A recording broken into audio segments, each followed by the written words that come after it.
नमस्कार दोस्तों, स्वागत है आपका हमारे YouTube चैनल पर। फिर से उपस्थित है एक नई कहानी के साथ। एक बड़ा ही समृद्ध और खुशहाल राज्य था। इस राज्य का राजा बड़े ही साफ दिल का, सेवाभावी और भगवान में अटूट विश्वास रखने वाला था। राजा को किसी चीज की कोई कमी नहीं थी।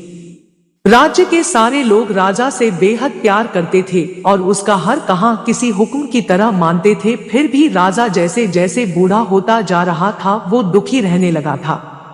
राजा के दुख का कारण था उसे पुत्र का ना होना।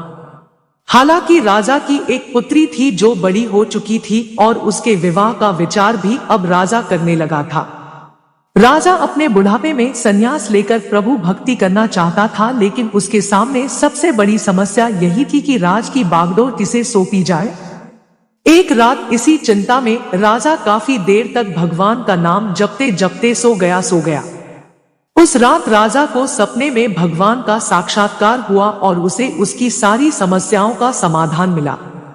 सवेरे उठते ही राजा ने बड़े प्रसन्न मन से एक सभा बुलाई और ऐलान कर दिया कि उसके महल के दरवाजे पर को भी पहला आदमी आएगा, उसी से राजकुमारी की शादी की जाएगी और उसे ही राज्य का राजा घोषित किया जाएगा।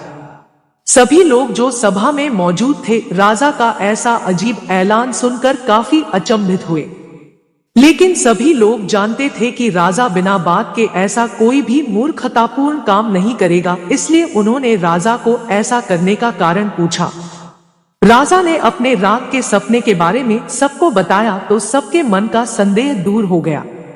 राजा के ऐलान कर तुरंत पालन किया गया और थोड़ी ही देर बाद सैनिक एक युवक को सभा में लेकर आए जो मैले पुराने कपड़े पहने हुआ था।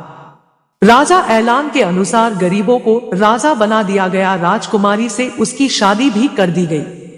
कुछ ही दिनों में ढूंढा राजा अपना सब कुछ त्याग करके प्रभु भक्ति के लिए सन्यासी बनकर जंगलों में चला गया।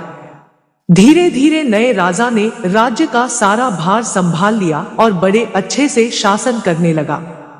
राजमहल में एक गुप्त कमरा था जिसके दरवाजे पर एक बड़ा सा ताला लगा रहता और इस ताले की चाबी नया राजा हमेशा अपने पास संभाल कर रखता। हर हफ्ते एक दिन राजा उस कमरे का ताला खोलता और आधे एक घंटा उसमें बिताने के बाद फिर से उसे ताला लगा देता।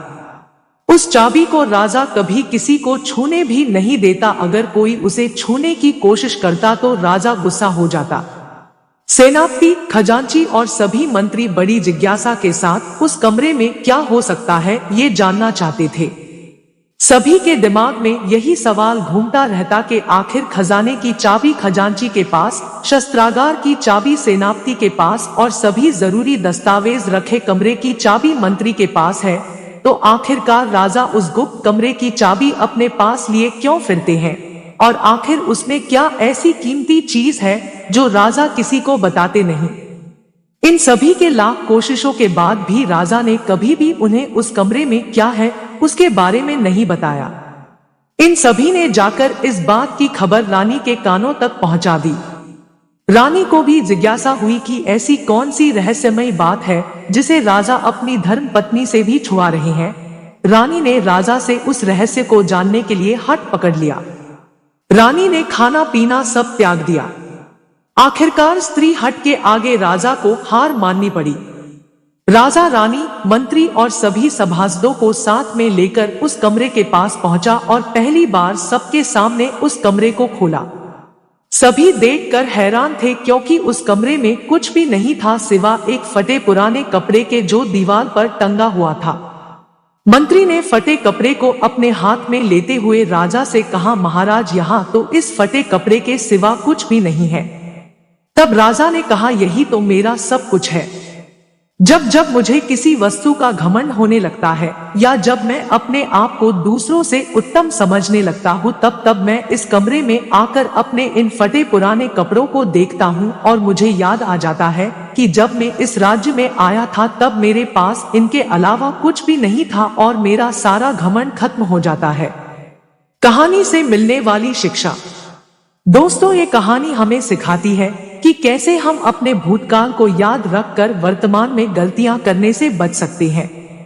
समय हमेशा बदलता है, इसलिए हमें ये हमेशा याद रखना चाहिए कि अगर आज हमारे पास सब कुछ है तो वो हमेशा नहीं रहने वाला, इसलिए हमें हमेशा नम्र बने रहना चाहिए।